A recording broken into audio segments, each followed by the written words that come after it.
Hello friends, welcome back to కుటుంబంతో సరదాగా. ఇవాళ నేను మీతో కారాబాత్ రెసిపీ షేర్ చేసుకుంటున్నానండి. ఈ రెసిపీకి కావాల్సిన ఇంగ్రీడియంట్స్ ఫ్రోజన్ పీస్ తీసుకున్నాను, ఇంకా French beans, carrot slices, capsicum, tomato slices, onion, chillies, ginger కావాలండి. జింజర్ మనము సన్నగా తరుక్కోవాలి, సన్నగా కట్ చేసుకొని ఆనియన్స్ కూడా సన్నగా కట్ చేసుకోవాలండి. ఇప్పుడు ఒక కడాయి తీసుకొని అందులో కొద్దిగా గీ వేసి, ఒక స్పూన్ గీ వేసుకున్నాను. వేసి 2 గ్లాసెస్ ఆఫ్ బొంబాయి రవ్వ అయితే తీసుకున్నాను. దాన్ని బాగా మనము రోస్ట్ చేసుకోవాలి, అంటే అది మాడకుండా మనము జాగ్రత్తగా దాన్ని రోస్ట్ చేసుకోవాలండి. ఇప్పుడు దాన్ని నేను వేరే ప్లేట్లోకి షిఫ్ట్ చేసుకుంటున్నాను. అదే సేమ్ కడాయిలోనే మళ్ళీ కొద్దిగా ఒక 2 స్పూన్స్ గీ వేసుకుంటున్నాను. గీ వేసుకొని తాలింపు గింజలు వేసుకుంటున్నాను. ఇప్పుడు మనము ఆల్రెడీ కట్ చేసి పెట్టుకున్న జింజర్ అండ్ ఆనియన్ స్లైసెస్ కడాయిలో వేస్తున్నానండి. దాన్ని బాగా ఆయిల్లో కొద్దిగా ఫ్రై చేయాలన్నమాట. వన్స్ అది బాగా ఫ్రై అయ్యాక ఫ్రోజన్ పీస్ ఉంటాయి కదా, ఫ్రోజన్ పీస్ కొన్ని, ఇంకా మనం కట్ చేసి పెట్టుకున్న carrot, capsicum and French beans slices, ఇవన్నీ ఈ కట్ చేసి పెట్టుకున్న వెజిటబుల్స్ అన్నీ అందులో మనము యాడ్ చేసేస్తున్నాము. ఇంకా చిల్లీస్ కూడా యాడ్ చేసుకోవచ్చండి. ఏంటంటే ఆల్రెడీ మనం క్యాప్సికమ్ యాడ్ చేసాం కాబట్టి కొద్దిగా స్పైస్ అనేది మనకు కావాలి అనుకుంటే మనం ఇంకా ఎక్స్ట్రా చిల్లీస్ కూడా ఒక 3 to 4 చిల్లీస్ యాడ్ చేసుకోవచ్చు. మనకి ఎంత కారం కావాలి అంటే అంత స్పైస్కి యాడ్ చేసుకుంటాం అనమాట. తర్వాత ఇంకా టొమాటోస్ కూడా యాడ్ చేసేసి కాసేపు మూత పెట్టి దాన్ని బాగా మగ్గనివ్వాలి. ఇంకా ఇందులో క్యాష్యూస్ కూడా యాడ్ చేసుకోవాలండి. అంటే బిగినింగ్ మనం తాలింపు వేస్తాం కదా, అప్పుడే కొన్ని క్యాష్యూస్ దాన్ని గీలో బాగా రోస్ట్ చేసుకొని వేసుకుంటే ఇంకా టేస్ట్ అనేది ఇంకా ఎన్హాన్స్ అవుతుంది అనమాట. నేనైతే ఇక్కడ క్యాష్యూస్ వేయడం మర్చిపోయాను, సో అందుకే ఇప్పుడు వెజిటబుల్స్ వేసాక గుర్తొచ్చింది, క్యాప్సికమ్ వేస్తున్నాను అనమాట. ఆ తర్వాత నేను అందులో వాటర్ యాడ్ చేశానండి.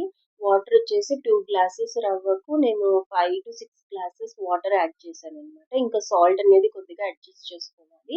ఇంకా ఇందులో సీక్రెట్ ఇంగ్రీడియంట్ ఏంటంటే సాంబార్ పౌడర్ అనమాట.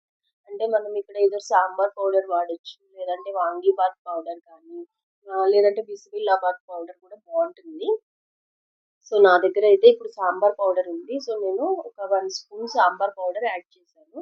ఇంకా కొంచెం టర్మరిక్ అనమాట, ఎందుకంటే అది colour and it has some anti inflammatory properties కాబట్టి మనం దాన్ని కూడా కొద్దిగా టర్మరిక్ అనేది యాడ్ చేసి మూత పెట్టేసి ఎసురు అనేది బాగా ఉడకాలండి. కొద్దిగా కొత్తిమీర కూడా యాడ్ చేసేసాను ఇప్పుడే. కారాబాత్లోకి పప్పుల చట్నీ అయితే చాలా బాగుంటుందండి, అందుకని పప్పుల చట్నీ చేసుకున్నాను అనమాట. అంటే కొద్దిగా పప్పులు తీసుకున్నాను. పప్పులు, పచ్చిమిర్చి ఒక 4 వేసాను అనమాట. కొబ్బరి పొడి ఆ 3 యాడ్ చేసి కొద్దిగా సాల్ట్ వేసేసుకొని మిక్సీ పట్టి వాటర్ వేసేసుకోవడమే. ఇంకా అందులోకి తాలింపు వేసుకుంటే చాలా టేస్టీగా ఉంటుందండి. ఈ చట్నీ ఎట్లా అంటే కొద్దిగా వాటర్ కైండ్ ఆఫ్ చట్నీ లాగా చేసుకోవాలి, అప్పుడైతేనే ఇందులోకి టేస్ట్ అనేది బాగుంటుంది. సో ఎసరు ఉడికాక అందులోకి మనము ఆల్రెడీ కొద్దిగా రోస్ట్ చేసి పెట్టుకున్న బొంబాయి రవ్వని నేను యాడ్ చేసేసాను. యాడ్ చేసేటప్పుడు కొద్దిగా జాగ్రత్తగా మిక్స్ చేసుకోవాలండి, లంప్స్ అనేవి ఫామ్ కాకుండా.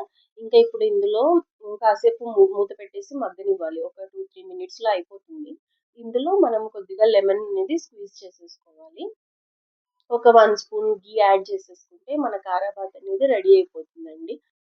దీన్ని పప్పుల చట్నీతో తింటే కాంబినేషన్ చాలా బాగుంటుందండి. కాంబినేషన్ ఇది హెల్దీ రెసిపీ అన్నమాట.